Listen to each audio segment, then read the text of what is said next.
Welcome back to the Investor Unite podcast, where we talk all things real estate, business, and entrepreneurship.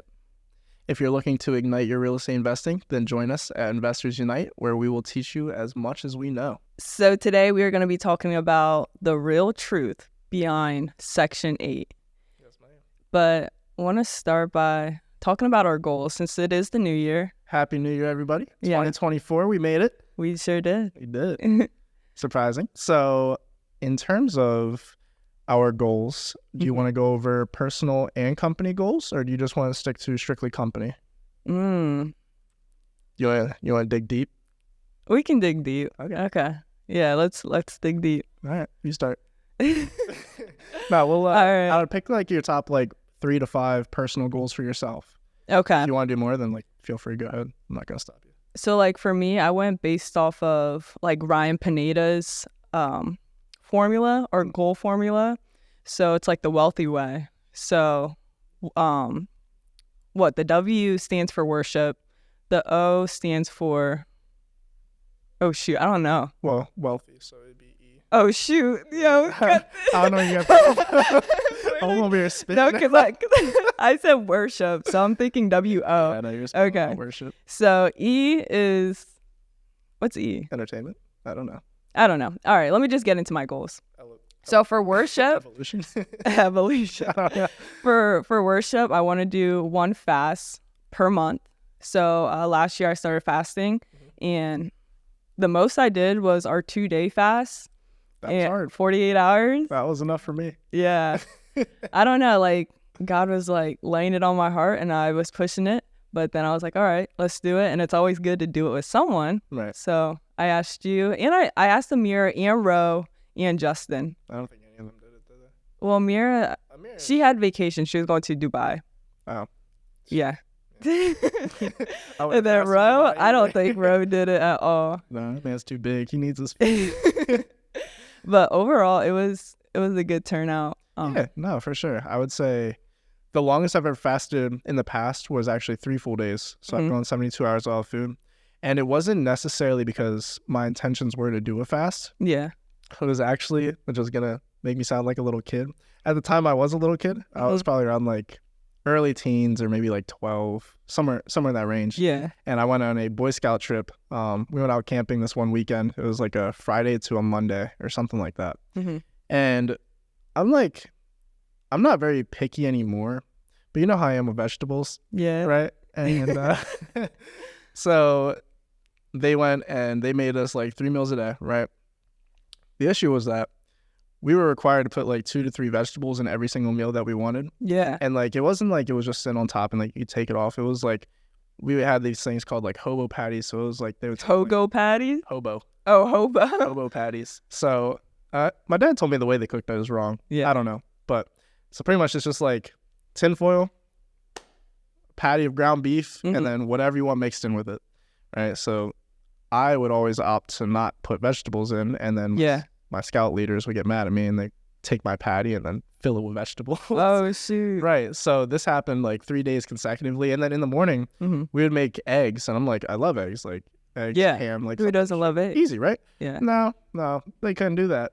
So They started adding the vegetables? yes, bro. So they would take these Ziploc bags. We'd put 3 eggs in them. And then I'd put ham and cheese too.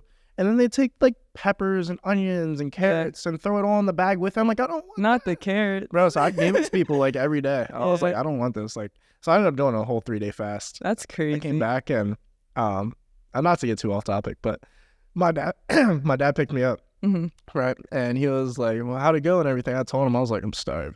I didn't eat. So he was you want to stop at McDonald's real quick? I was yeah. So we pulled to McDonald's on Front Street, and he gets me, I think I got a 20-piece chicken nugget with a 1/4 pounder, right? I killed this whole thing, right? Dang. But I'm starving. I would have threw I up. killed this entire thing. Yeah. He takes me back to my mom's house. Gets to my mom's. She was how was it? I told her I didn't eat, right? She takes me back to McDonald's, the same exact Started grubbing. She started grubbing more. I got 2 cheeseburgers and something Dang. else. That's crazy. Oh, yeah. But fasting is definitely, it's good. It is good. It's good for the mind, for the body. Yeah. You know. Building in that relationship with Christ. Of course. So that was your first one. Yeah. For working out, exercising, I want to do 5 days a week. So I'm going to do that. I've been really consistent with that. So that's been good. Do you have a length of time per workout that you'd like to target, or is it just kind of until you feel? Not really. I mean, roughly my workouts are around an hour a day. Gotcha. Monday through Friday. And does that consist of cardio and weightlifting? Or one yeah, more so weightlifting. But like cardio, Wednesday's cardio day. You trying to get buffed up? Nah. Be over here benching me. Start doing some push-ups right now. Well, we did just. How many did you bust out at your house the other day when we were there? You did like 20 or 30 or something like that. Yeah, I'll be pulling 20. I was impressed. That was pretty good. Maybe that's a goal, hit 30. Yeah, 30 at a time. Ain't bad. But what else do I have? I do want to start speaking Spanish fluently. So I've been getting there with us having, Spanish tenants and contractors and stuff. Yeah, so sometimes it can be a little more difficult to communicate with them. So yeah, this video is going to hold us accountable. I know, right? We're going to look back on this. Listen, a year from now. So it's like, we got it. In a year from now, she doesn't speak fluent Spanish. Like, y'all better get it. Literally. But I've been doing my course every day. So that's been good. Do you use Duolingo? No. Speak Spanish faster. I think that's what it's called. Okay. Is it free? Nah. Oh, you got to pay for that? No, I was like over 200. No way. Yeah. Jesus. I'm not playing around. I'm serious. Yeah, I mean, if I'm spending that money, I'm serious too. Yeah. So it's that, and then I don't have my notebook in front of me. What else? Yeah, I don't have mine either. I'm just gonna try to remember. I told you. Do you remember anything else I said? Yeah. I don't know. If it comes to my mind, I'll let you know. Okay, let's go with yours. Okay, so okay, cool. So for my personal, what did I write down? House hack. Right. So that's a goal for both of us. Yeah, that's what. Yeah. Yep. Doberman too. Doberman. That's both of our favorite dog breeds. Yeah. That was one of my first dogs actually, named Magnus. Love that dog. Shout out to Magnus. Shout out Magnus. And then so Dobermans, and for both of us to get our first primary residence, house hack, 2 to 4 units. I'm sure you guys see it everywhere already, but we still need to get there. We own these investment properties, and we still live at home with our parents. I mean, don't sleep on that because we're still saving money. Yeah, we're saving money. Like, yeah, we're losing money, but not from that, from like investment stuff. Just because like we're putting money into the properties to make them look better. No, so it's like people would say we're cash poor, but we have so much in equity. Right. Like, of course. We're balling in equity. In equity, we're good. It's just I wish I could transition that to like our bank account sometimes. Yeah. It's okay. But overall, at the end of the day, we're saving money with like groceries, all that stuff. Completely. Yeah. So yeah, house hack, Doberman. Those are 2 of my goals for this year. Another one for, I would say my largest goal this year, also the scariest for me, is quitting that 9 to 5. Let's go. For those of you that don't know, I do still work a full-time job, forklift operator. Forklift certified. You know what? I'm a little nervous about this when you quit, because I had this happen to me. So like with you having your boss and you having to be up at a certain time and then leave at a certain time, I know you're going to sleep in. You think so? Yeah. I'm definitely sleeping past 5. Yeah. Forget that. I ain't get up at 5 every day still. But I think it's good to have like that set schedule of like, okay, this is the time to go to work and this is the time. No, I completely agree. I've kind of already thought about this as well. And I feel as though if I'm up between like 7 to 8 o'clock, like that'd be that's chilling, yeah. Right, because that will give me like a full like 7 to 8 hours of sleep depending on what time I go to bed. Yeah. Which is a lot better than what I get now. So that'll be a win. But also very scary because obviously switching from a 9 to 5 to just strictly real estate. Because you're your own boss. So yeah, we are our own boss. And this is something that, we've been experiencing for a little while now as we've been running the company. But my scariest part is not having the consistent income coming in, where obviously 9 to 5, I get paid on a bi-weekly basis. It's the same amount. It's easy for me to budget. I know what goes where. I know how much I have for play money. I know how much I should save. Yeah. How much to invest. And then you come to just strictly real estate. And granted, yes, our properties are going to cash flow. Are we going to pull any of that cash flow out for ourselves? Probably not anytime soon. And the only way that we really pay ourselves right now is just random lump sums from any of our active income. So if we feel that we have enough to pay ourselves. Exactly. Sometimes, which is wrong. I know. Like, we know it's wrong. You're supposed to pay yourself first, but you got to pay the company. Sometimes the company needs you got to. The company be thirsty. Yeah. So I don't know. That is one of my big goals this year. It's definitely scary, but the goal is for May. I'm thinking probably beginning, middle, end May. Cinco de Mayo. Sometime around there. Right? Hopefully my boss does not watch this because he knows I have this podcast. He's Oh, like, shit. freaking kidding me. He's preparing. I know, right? It's all right. The guy who's my boss is the one that I told you we need to hire at some point. Eventually. Yeah, so that'd be pretty cool, right? I mean, if we could that would be hire my boss from my current job, that's a goal. Yeah, that'd be a video right there. That'd be pretty cool. Yeah. He's a dope dude. He speaks fluent Spanish too, and French. Oh, Yeah. I gotta meet him. Alejandro, he's great. Love that man. What else for myself? Also in terms of fitness and working out. Mm-hmm. Oh, this is another big goal. So Mm-hmm. I want to, at some point this year, hopefully before summer, Yeah. I would like that to hit 200 pounds, What are you at now? 170. Oh, shoot. So I fluctuate right now between about 169 to like 173. Yeah. It's depending on what time of day and how much I eat, obviously. And yeah, so I got to put on like 30 pounds. I'm going to shoot for like 10 pounds a month. Yeah. And I did start meal prepping. I just dropped a check at Giant the other day. My goal is to do like at least 5 meals a day plus like protein shakes on top of it. Yeah.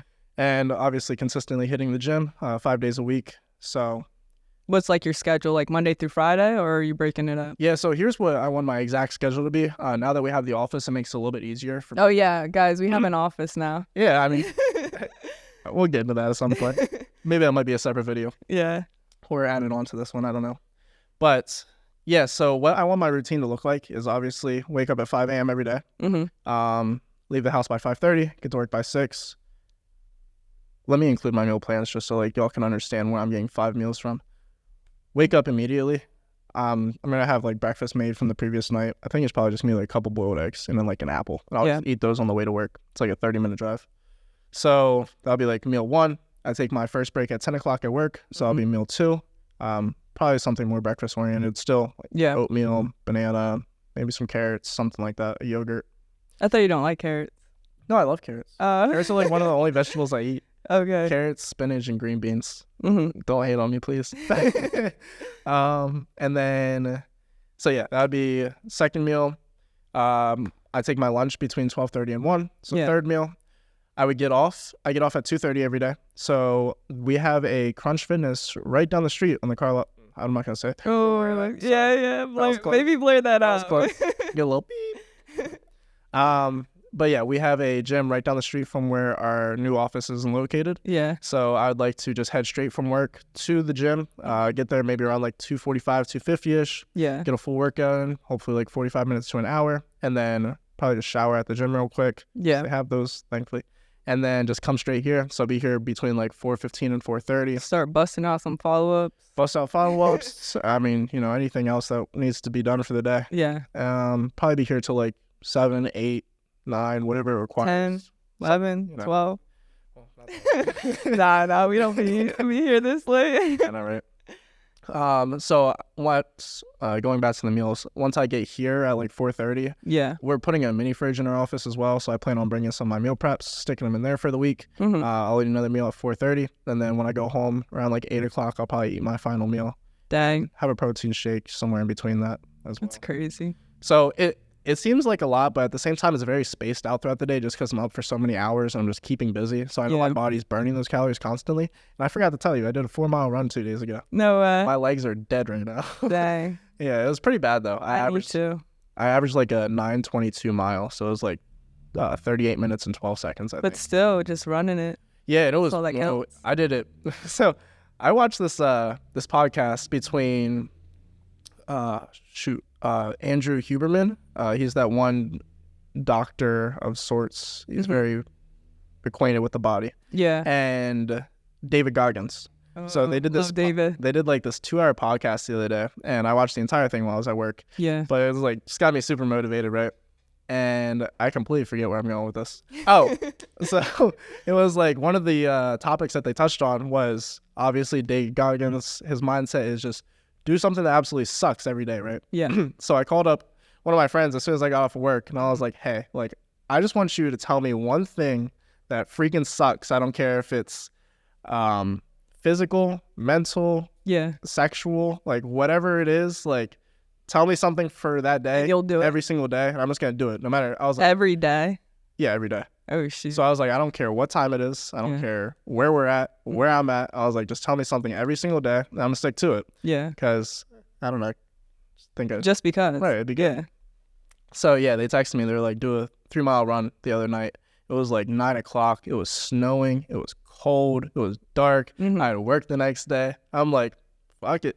That's you gotta want it. So I did 4 miles. I was like, I mapped out this little map in my head. And I was like, all right, if I do that, like just around my neighborhood, it's like go out to Lincolnstown Road, go down the whole way. Yeah, you were saying all these roads. Yeah, it's okay. I don't know where I live.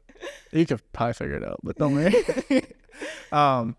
Yeah, so like in my head, I was like, that's probably about 3 miles. And then I have my Apple Watch on me. I realized like once I'm like halfway in my head, I look down, I'm like already almost at 3 miles. That's the best feeling. Like when you don't look at your watch for a while. Yeah. And you're like, oh dang, I ran this much. Focus on my breathing. Yeah. It was bad though. Like that was the first time I ran in a little while. And the first thing was like my shins. You start getting sore. My shins started hurting. Yeah. And it was like hamstrings, quads started getting sore. My hips were tight, and then my calves started burning, bro. That's the worst. It started burning, and then I went up this big hill in my neighborhood, and I was like, "No, I want the calves to burn even more." So I ran down backwards. They didn't suffer, no. No. So I ran down backwards the entire hill. Oh shit. Like backpedaled it, which works on the calves a little bit more. Yeah. And yeah, no, I mean, I got back home and I felt great afterwards. It's the best feeling after. It is. You're like, you just feel accomplished. They just did something. So what was today's hard? I didn't have it yet. We're still waiting. We need to get a cold plunge. Oh no. That would be, yeah, that's horrible. We should. One thing about me, I can't stand the cold. I can't stand the cold. Yeah, you're worse than me. I don't know how you want to do that. I don't know. It's all about getting your mind right. It's all about mindset. That's true. It's true. But what are your other goals too? So one thing that I did start is journaling. This is like a lot of big influencers talk about this, but specifically Brandon Turner was the one who influenced me to do that. I was watching one of his older videos from a while ago, and he just talked about how he journaled, every single night before bed. He just spent like 10 minutes or so just writing down his thoughts from the day, like how productive he thought he was, what he knows he needs to still work on, just something of that nature. So I bought a journal recently, and then I was like, I might as well use it, right? Yeah. So I wrote down all my goals in the journal, which I wish I had in front of me. I could get a little more specific. But yeah, so that's one thing I've been doing is I've been journaling every night. And it's actually crazy how much you can write in like, you're like in your head, you're like, I don't know what to put. As soon as you start writing, that pencil just keeps going. You're like, oh, this happened, and this happened. I feel this way about that. Yeah. And it's crazy. Like, so like what I do is like, I'll journal my prayers sometimes. Yeah. So like, I'll look back at months before, like you feel what you were going through then. And it's crazy. I'm about to experience that. Yeah. See. Oh no. No, I mean, in a good way, or I think a good way. Okay. I didn't write anything really too bad at all. Yeah. Everything. I think recently I've been really good. That's good. Like, mentally, I feel great. You look good. Thank you. Yeah. And physically, I've been going to the gym every day so far this week. Yeah. It's only Tuesday, so. And last week though. Yeah. It's crazy. It's only Tuesday. I know. It feels late. All right, we're getting off track though. I know. Should we do business goals? Yeah, I'm trying to think if there's any like big personal ones I missed. 200 pounds, house hack, dopamine, quit the 9-to-5, journal. I mean, nah, that was really about like tint the windows. Yeah. I don't know, those are just like the big ones I'd say. Yeah. But yeah, so on to company goals, which we discussed this briefly. We didn't go into too much detail. You kind of had your goals, and then I wrote down mine a couple days later. I read them off to you, and they were very similar. I'd say we might have had like a couple numbers off in terms of quantity of units, and I think we were pretty on point with our rental goals. Yeah. We did sign a piece of paper about that. We did. I have that in my home office. Yeah. So I should bring it here. But you have it framed. I do. Yo, I went all out. I believe it. So that's you. 100 units. But I think we said August. And right now we're at 9. Are we at 9? Yeah. Oh yeah. I mean, we're selling Sylvan. So yeah. So 9. Right. Well, honestly, we just rack up. If we rack up a 40-unit apartment building, then a 60, then we're chilling. A little 40, 50, something like that. Yeah, that's 2 deals right there. Easy. Literally. Like, anything could happen. Like, you have to be so optimistic. Like, literally, it can happen. It is very possible. And we've run into certain situations where it's like, oh, okay, like, we almost have, like, something giant under contract. Oh yeah, like we literally almost a 40 unit deal. Yeah. Out where. Yeah. But the guy wants to do a 1031 tax exchange, so makes a little has to find a property first. But we got things in the pipeline. Yeah. So I feel like that's our main objective is, build the rental portfolio, but we also need to have money set aside for reserves. So that's where our other company comes in with wholesaling, fix and flips, novations, stuff like that. We should make a video out of that, like setting up your LLCs. And just like what LLCs they have within the company. We're not going to touch too much on it now. We're still new, I feel like, but like we've done it. Right, we've done LLCs, but there's so much more you can go into, like S corps, and you can go into trusts. Yeah, just kind of like the benefits of each one, and that's something we could talk about later on. Yeah, and we're coming up on tax season this year, which will be very interesting for us because last year when we did taxes, we didn't have any rental properties, so it was all just active income. So it was very easy to calculate like this percentage goes to that. Oh yeah, I made nothing this year. Literally nothing. Yeah. I mean, well, on paper, like it will look like I made a little bit, but like you even asked me, like, how are you even surviving? Like, I don't understand. I honestly, it's God. It's God. Money. I don't know how I have any money. I would not because I don't spend. I'm not a spender. Yeah. It's just I didn't get any income really because I didn't do a lot of deals. I don't think I had any. Just our Hershey flip, and maybe something else. And then I got paid. I had to kick out like $15,000 in taxes. I kicked out $15,000 last year. Last year, yeah. Yeah. It was just YouTube money, like $200 a month. I was telling Rob about that. I was like, I don't know how. Yeah. It's crazy. That's like one meal, like sometimes. Shout out to my parents. Shout out, man. Yeah. No, that's crazy. You need to teach them about budgeting because you need to teach me about budgeting. That'd be fun. Man, if I can do it, you can do it. I know. I like fun sometimes. Oh, yeah. Yeah, it was good having a little getaway. Yeah, we did. Yeah, so, briefly, we went to Washington, D.C. a couple weekends ago. Yeah. Just with us and two other friends. Yeah.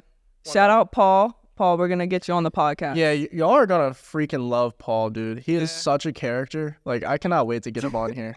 He's like... It's going to be something else. Oh, I can't wait. He's also in real estate down in the D.C. market area. Yeah, right? DMV area. Yeah. So he can just... Luxury real estate. Yeah, he can teach you a lot about that. Yeah. So look forward to that in the future. Back to company goals. So... we said... fix and flips and stuff like that, but we didn't say how many, and wholesales. So we didn't really go into specific with like how many wholesales we're going to do, how many fix and flips. We just said a general number. For me, I said 24, a minimum of 24 deals at an average of $12,000 per deal. Okay. Which is like $288,000 just for that company. Yeah, that ain't bad at all. Yeah. I didn't even go that specific, to be honest with you. I was like, as long as we can have one active income deal per month. Yeah. Right. That's better than what we're currently doing. Well, granted, we are spending a lot of our time and money and effort onto these rental properties that we recently acquired. Yeah. But I think we're getting that all pretty situated. It's getting pretty stabilized.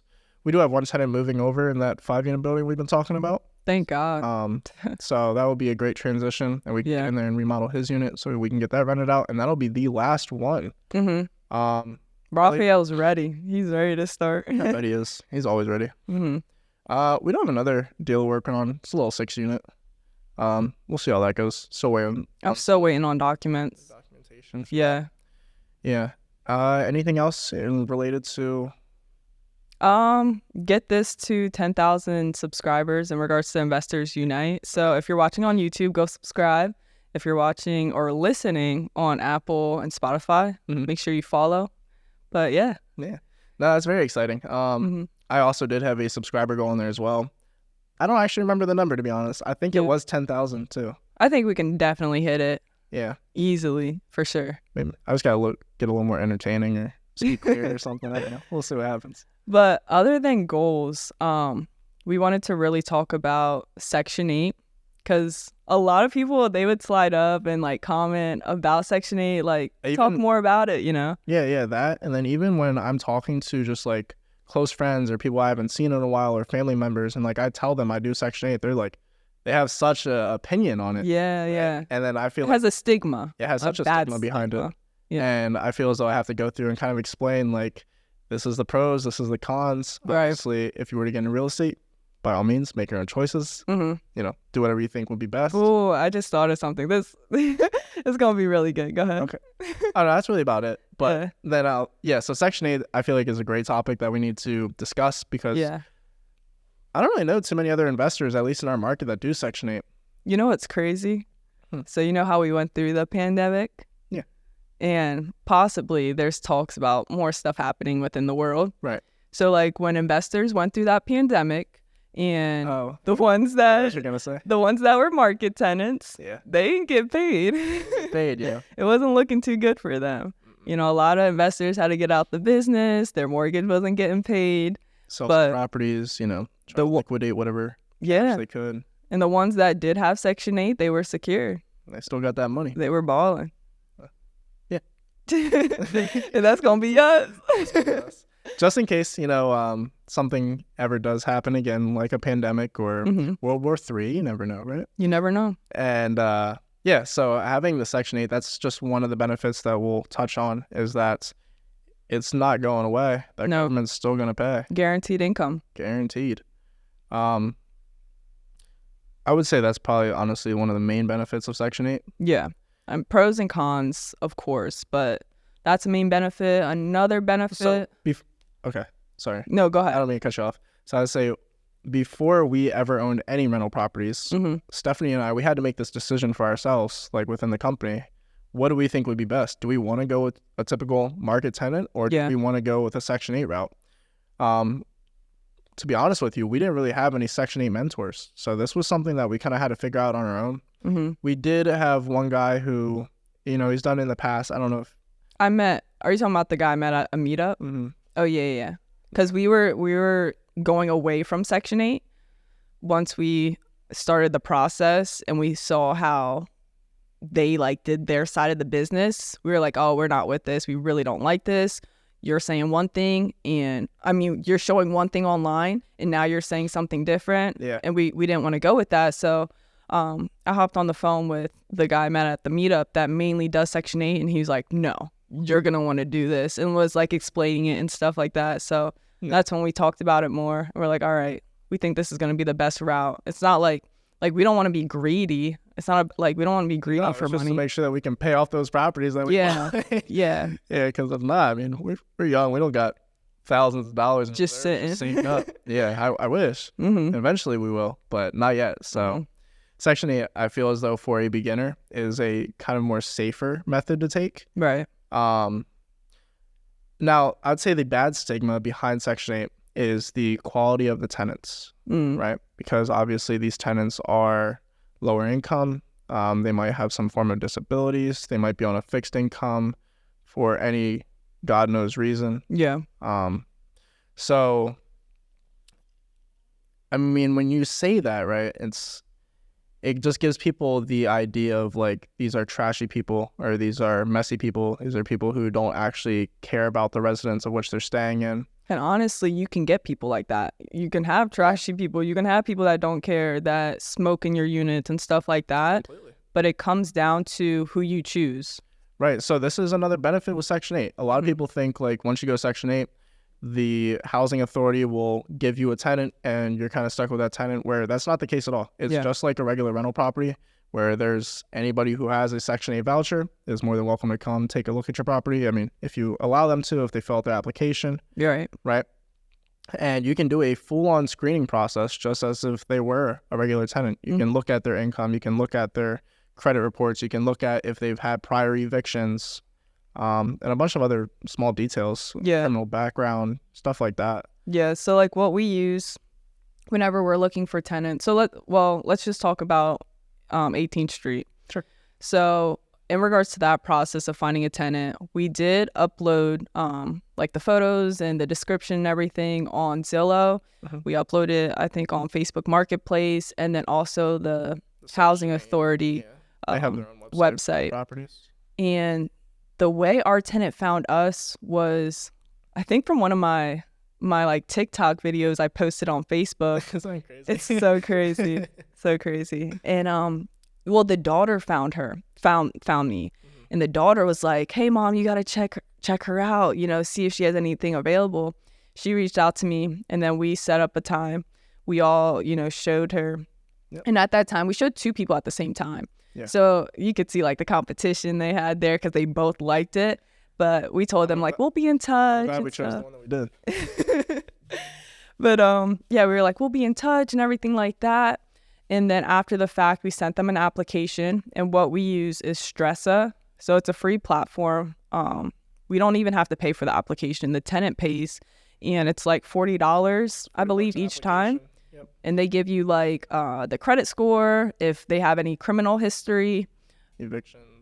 Evictions, yeah. And then I think a little bit of income. Yeah. Something like that. But we did that, and then we're like, everything looks all good. And for us, like, we don't look at a specific credit score per se. We have an idea of what we would like to see. Yeah. In regards to Section 8, but for market, we do. For market, completely. Yeah. I mean, you're kind of basing your entire tenant just off of what their credit score is almost and what their income is, right? Right. There's other tips and strategies you can use to vet a tenant as well, but those are like 2 main ones. With Section 8, obviously, you are being paid by the government, the housing authority of whichever city or county you're in. So income doesn't necessarily matter as much, to be honest.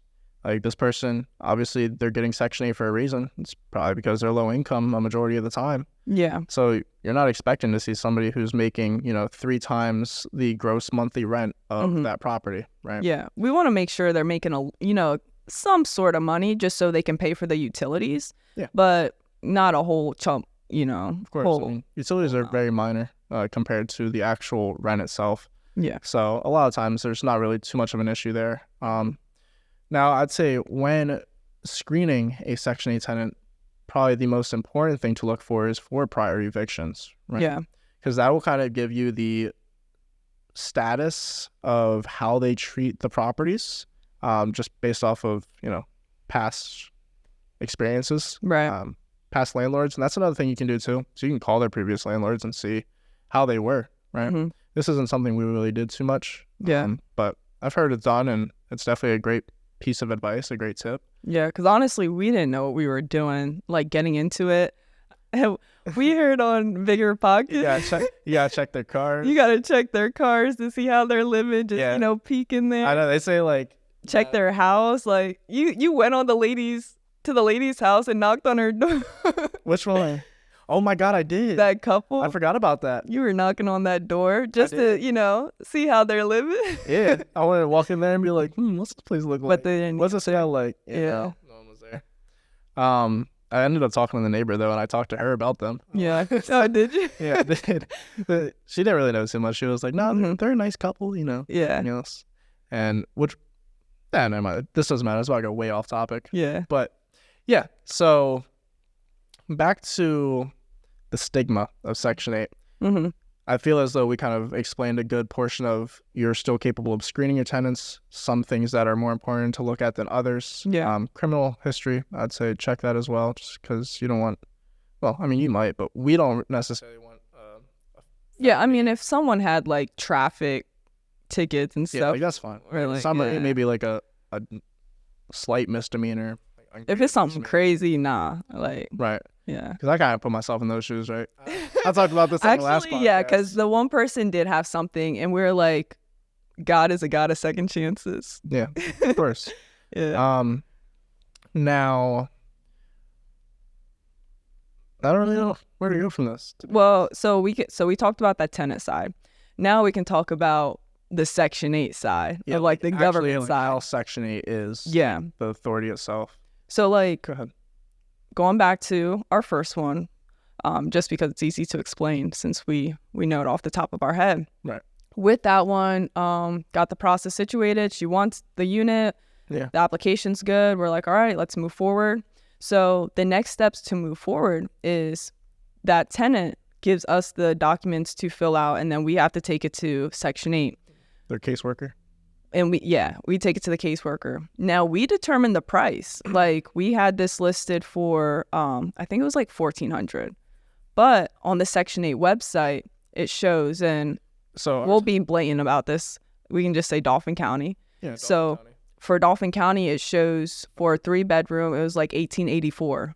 Yeah. Of what you can get. So we're like, oh shoot, Like if we can get 18, that's up top, that's like for a covering the mortgage 3-bedroom. and then some already. Right. And we didn't. So we thought we were gonna get that, and the tenant was like, y'all make all the money you can. I'm so happy for you guys that you're young and stuff. She was like, I want you to pull every dime out of them that you possibly can. Yeah. We're like, yeah, like we're gonna do it. Yeah. She was helping us, like teaching us literally the tenant was teaching us the process. So shout out to her. If she's watching this, she may be watching her stuff. She might be. Yeah. Then reality hit. Yep. Yeah. So you got in contact with the caseworker. Mm-hmm. We put on the paper. What did we put on? Oh, we put on the paper the 1884, the exact of what they put on. And then I get an email, you can't charge this. I was like, wait, what? Like, what do you mean? The HUD says I can. And yeah, exactly. It shows it right here. Yeah. And he was like, you can only charge $1,375. I was like, wait a second. Let me call up Skyler. You won't believe it. I remember I was sick during that phone call. I was at work. You called me. I was on my forklift. I was like, are you shitting me? Like, man, we chose to go Section 8 because we thought that we could get more money and the tenants, they could use a place. I was like, no, they're trying to tell us we can't, Yeah. And that's the time where we were like, maybe we shouldn't do Section 8. Right. That's when we started questioning it. Yep. Yeah. And then, after the fact, we had the phone call and everything with a guy we knew. We were like, all right, Section 8 may be the best thing for us to do. So we're like, all right, we'll do the 1375. And the reason he said it was 1375 was just because they go based off comparables within the area, which suck, but so they'll look at other that's how it is. Within your 0.5 mile radius, just see what those are being rented out for, and they'll base your price off of that. Yeah. So we told him, we said, all right, we'll do 1375. And that includes utilities of the tenant having to pay. So for that 1375 plus utilities. Plus they have to pay the utilities. Right. Exactly. So for that property, we only have to pay trash and just the common area. So like the basement electric, and that's it. Yeah, no, it's not much at all. It's a very easy property to maintain. Both the tenants are moved in now, upstairs, downstairs, made out very well with them being, family, both on Section 8. Yeah, got that thing refinanced. Got it refinanced. Yeah. Cash flowing. We have minor expenses. The next door neighbor, so this property is a semi-detached. So right. The attached property. Met with that guy. And he's been there for like 27 some odd years. Super nice guy. He was like, I take care of the landscaping here. Like, you guys don't have to worry about it. Did you shovel or did he shovel? No, I didn't have to shovel that. Oh, wow. Yeah. Shout out to him. Yeah. No, he's great. Love that man. Yeah. Love him. Hey, I just say that a lot. People who help out, like, I love y'all. Yeah. And yeah, so that was kind of like a shock to us, though, I'd say, in terms of the pricing. We're like, what do you mean we can't get the full amount? Yeah, that was a big shock for sure. Right. So, granted, though. Yeah, we're still making out. Yeah. Plus, we don't have to rely on a tenant to pay anything. Yeah, so the nice thing about the way hers is set up is she doesn't have to pay anything at all for rent. So, like, some Section 8 people, Section 8 will pay a portion, and they still have to bring, like, $100, $300, $400. But with them, like, top and bottom, they don't have to bring anything. So Section 8, the first of the month, it hits our account. We don't got to worry about them. They just, the utilities are in their name. So easy. Yeah. So that kind of brings me to another point of why would the tenants ruin the property, right? So Section 8 has such a bad stigma of the tenants just not taking care of the household itself, right? And this is where it gets... Why I get confused of people having this stigma, because during this Section 8 process, when we were doing showings for the house, I showed a lot of people who had their Section 8 vouchers. I had a lot of good conversations with them. They told me a lot about Section 8. And I learned is that there are some people who wait 2, 5, 10 years to get their Section 8 voucher, right? And once they get that voucher, the last thing they want to do is lose it. Right. The only way they can lose that voucher is Well, there's probably a couple ways. Ruining the property. Ruining the property would be the main one. So Yeah. ruin the property, the landlord's like, no, like, get out of here. There goes your entire voucher that you waited so many years for. And now you're back to paying for a full rent yourself, Yeah. you know? Or not paying your rent, your portion, if you do have a portion. Well, I was going to say that, but Yeah. I don't know how to word it. Yeah, so it's like, honestly, like, these people, you are going to have some bad ones, but Yeah. a vast majority of the time, like, they're going to care about keeping the property in check because they don't want to piss the landlord off Right. and lose their voucher that they've been waiting years and years for, right? Mhm. So I kind of just like, logically, it makes sense. Yeah. It's like, It's a no-brainer. yeah, it's like, well, why would they go and ruin the property? Yeah. And I'll say, knock on wood, we haven't really had anything bad happen at all yet. Our Section 8 tenants have been the best. No, honestly, they have. Yeah. They're great people.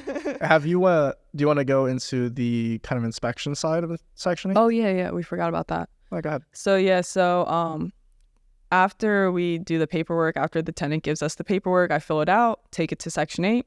Then they schedule once we agree on the price, we get the inspection scheduled, and then they have someone come out, and you want to be best friends with them. We've heard that these know? inspections can be a little rough sometimes. Yeah. Right. So, just making jokes along the way and stuff, but It's being friendly. yeah, and mind you, they are super strict. Yeah. So like what helped us is us renovating our properties. So they're pretty much set. So whenever he came along, it was only minor things. Like we needed to get a window screen in one of the windows. We need a transition piece. Transition. Yeah. Flooring. Something for the bathtub. Just like a I need, clog like, a drain thing or stopper. something. Yeah. Yeah. So very minor things. Now, it's crazy. Like Carbon monoxide detectors. those as well. Kind of changed the rule around that, didn't they? Mm-hmm. Oh, I think that's next year's when they're going to get even more strict. Oh, okay. Or maybe it's this year. I don't know. Something to look out for. And there's a lot of guidelines that we don't know off the top of our head, to be honest. And There's a whole packet full. yeah, they'll give you a brochure. But we haven't ran into these issues yet, so I don't have enough knowledge to talk about it. But like, say you have a window and your window can't hold itself up. Like if it's an older house, then they're going to call that out. Like the window needs to be able to hold itself up. The window needs window screens. Do you have chip paint? Chip paint, yeah. That'll ruin it. There was something I just wanted to go into when you were talking about that. We wanted to close off our deck because we didn't redo a deck. Right. And he was like, nope, you can't close this off. Because we changed the doorknob, so we locked it on the opposite side. Yeah. So they couldn't even go out. But he was like, no, you need to let them be able to have access to this. God forbid if there's a fire, which I didn't even think of that. Right. But he makes sense. So then he was like, okay, y'all need to fix this deck. And it cost us like $4,000. But we still got it fixed. It's worth it, though. It looks good. Yeah, it looks good. And that was our first project with Roe, Mhm. our contractors. So it's kind of like a little tester to see how good his work is, how good his pricing is, the timeline. So, Yeah. yeah, that was a good experience. Anything else for the inspection? I mean, carbon monoxide detectors, that's what we ran into. I mean, I would just say, Chip paint, honestly, transitions. if you fix and flip a house, you should be smooth. Right. But if you buy a house and it's old and stuff, they're most likely going to call just about everything out. Completely. And I'm sure other counties and cities, wherever you live, have very similar guidelines, but I'm sure there's going to be some that are very different. Yeah. So feel free, just check out your county's website. Go to, ours is Harrisburg Housing Authority. I'm not exactly sure what yours would be. And they will list out every single thing that needs done to this property, kind of what their expectations are for the condition of the property. Just read through those, browse through, just be like, check, that's good, check, that's good. Mm-hmm. Something might catch your And eye. sometimes they miss things. Sometimes they do. We really got lucky with something. Yeah. Yeah. But I think that's it in regards to that part. So our only problem right now about our one Section 8 tenant is he didn't pay rent. And he just moved in. He just moved in his first month and he's already How late? What's the date? Today's the 9th? I have a reminder to text you. Did he pay his rent? Yeah. I don't know. I got to call him up. But yeah. So this is our first time we've had a late rent payment. Yeah. And I think he only has to pay $250, something like that. $250. Well. Or no, it's $350 probably. It's $350. Yeah. And we added a late fee onto that too.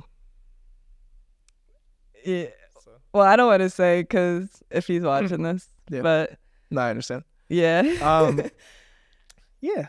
But yeah, that's So our first encounter. But overall, everything else has been really good. And to be honest, if Section 8 was paying his entire amount, then this isn't an issue. Then we wouldn't have to worry about it. Yeah. Right. And this was kind of like a last minute guy who we wanted to move in because he was a friend of a friend. He was waiting to get a Section 8 voucher. After meeting the guy, it was kind of like,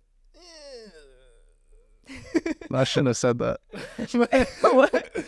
What does that mean? You know. You know what I mean. But another thing with Section 8 we can touch on is that the way that they do their leases. So for the starting off, they give you a 1-year lease, at least for our county. Right. It's probably the same for others too. Maybe. And then after that 1 year, they go month to month. Which I like. Right. I like doing that. And I've heard this. We have not experienced it yet, but I heard that the Section 8 program does actually give you a rent increase every year as well. Oh, I don't know. Right. That'd be nice. So, yeah, I mean, we'll find out at some point here. Yeah. Keep you updated. And yeah, we honestly, we don't just have Section 8. We have 2 market tenants right now. 2 market tenants. And because when we bought the property, they were in there. yeah, they're really good too. They're great. Actually, that's the one that we're transitioning from their current unit into a different unit with a nice unit. Fully furnished, not furnished. The only 2-floor renovated. Yeah. Yeah, so it's a great unit, and they're more than willing to pay the little bit of increase in rent to have that unit, and they've never had a late payment. They pay all cash, which is kind of nice. And yeah, so we felt comfortable enough to move them into this newer unit. Yeah. Granted, condition of last unit, not the best. So that's something that we'll have to discuss with them before they move in. I still actually haven't gotten a text from them. Okay. Yeah, I'll have to follow up with them at some point. And one thing on their previous lease as well is that they do have a pet dog, and there was no kind of additional fee for a pet, which with our new units, we are adding additional fee. I think it's like $25 a month is what we agreed on, right? Yeah. Yeah, something like that. So that's something that they'll just have to get accustomed to as well. Nothing crazy. And some people don't like landlords don't like dogs. Yeah, we're big dog lovers. So. Yeah, I mean, she has. I'm allergic to cats, but dogs are good. I'm not allergic, and I'm much more of a dog person as well. But recently, my family got 3 cats over the past couple months, and sometimes I like it, sometimes you don't, bro. Yeah. Yeah, it's they like, be sleeping with you. The one does. She a bitch. I ain't gonna hold you. She is mean. Oh shoot. She just loves my bed for some reason. Yeah. Like the other morning, she was laying down by my feet. I'm in the middle of the night, not even thinking, right? So I take my covers. I like go to adjust them. So I pull them up. She comes like flying up. Next thing I know is she's over here swiping at me. I'm like, oh. Oh dang. Like hiding under the covers. Nah, I don't know how to handle a cat. I've never had them my whole life. Yeah. Like, do I just throw this thing? Like, what do I do? They start clawing. What do they do? That stuff hurts. Sharp nails. Nah.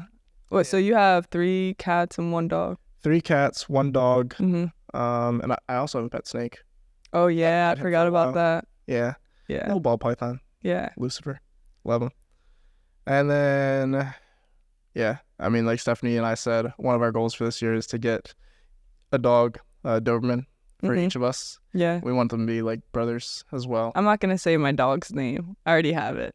I kind of have a couple floating around in my head. I haven't chosen which one yet, though. I'm so excited. I'm manifesting it. So I'm excited overall for this year, 2024. We have some big goals, big ambitions. There's some stuff that we're actually not even talking about yet. It is a really big deal, though. We've been working on it for a long time. Yep. That will be released probably within the next couple months or so. Hopefully. If everything goes according to plan. And yeah, I believe that's when we will really start to skyrocket this company, and it's going to help out our real estate portfolio tremendously. It sure will. Buy more rentals. Stabilize the ones we have now, have more money for marketing. Get a property manager. But in-house, like maybe build. We didn't put that on our goals this year, but I honestly, I don't know if we can handle it. Yeah. We're saying that now. We're going to watch this video back. Like, you're like, oh, what the hell are we talking about? Yeah. Because us having like separate businesses, our rental business and then our wholesale fix and flip business, they are completely different. So like with rentals, you have to manage tenants. You still have to manage contractors. You have to, make sure the rent's coming in. You have a lot to do on that side. And then on the other side, you still have to manage contractors. And it's just us. Yeah, you got to manage your employee on that side. Yeah. Employees. Oh, yeah. That's it. Yeah, manage, pulling those lists on a consistent basis. You got to be the ones going on these appointments still. Right. Yeah, like you said, still managing contractors during all these projects. There's just a lot that goes to both sides of the company. And I'd say if you guys are just getting started and you're setting your goals and everything, and maybe you just want to jump into real estate, I'd say definitely try to choose one avenue to start with. Maybe don't go for all of it at one time, because it can definitely be a lot, especially for a newbie. Yeah. If you're just looking to make a quick buck or two, then I would definitely suggest like wholesaling, novations if you can. Yeah, that's what we did first, wholesale novations for a whole year. And then after that year, then that's when we acquired our first rental. Yeah, completely. Yeah. And then, once you feel comfortable enough with numbers and you understand all the different strategies, that's when you can kind of move on to buying actual rental properties. And some people do the opposite. Sometimes they start with the rentals if they already have capital saved up and, they're able to just get in there. They know that they'll cash flow. They've done their due diligence. They understand what market rent would be. They understand whatever rehab needs to be done to the property. Right. They figure out if they want to go Section 8 or not, Everyone's path and journey is going to be different at the end of the day. It is. A lot of people say, start out with a wholesale deal. It's the lowest risk. It is true, but I started out with a fix and flip. That was my very first investment deal. And I, gained knowledge from that. And then we eventually did our wholesale deal. So, don't stress. Once the deal comes, you're going to have different avenues to take. Just look at the profit margin. If it is a fix and flip, I would say, partner with someone so you can learn from them, have them be a mentor to you. Right. It's going to cost you maybe like 50% of the profits, right, on that first flip. But at the same time, the amount of knowledge that you'll learn from them during that process, and also how much you're going to mitigate that risk throughout the process is well worth it at the end of the day. Oh, yeah. Just to give you that experience. And obviously, I hope somebody you're working with has a lot more experience than you do if you are going to partner with them on a flip. So they're not just going to... Yeah, you both can't be newbies. Yeah, you both can't be new. If you're both new, then there's no need to even get a partner. Figure it out on your own, right? Yeah. But at the same time, I think getting a partner is definitely a bonus if you can. Yeah. Just a mentor who's, been in the game for a while, they understand. And if you bring them a good enough deal, they'll be more than happy to partner with you. Yeah. If you're partnering up with someone and the profit's $50K and you make $25 on your first deal, that's a pretty good payday. That's a win. That's a win. For sure. Yeah. So I think we covered a good amount. We went over some personal goals. We went over some company goals. Yeah. We'll probably get more specific about that later on. And then we went over the pros, cons, kind of our experience with Section 8. Right. Now it's up for you guys to decide if that's something that you would want to do. Yeah. Get that first rental, though. Go for it. Go for it. It's worth it. Well, make sure you guys go subscribe if you're watching on YouTube.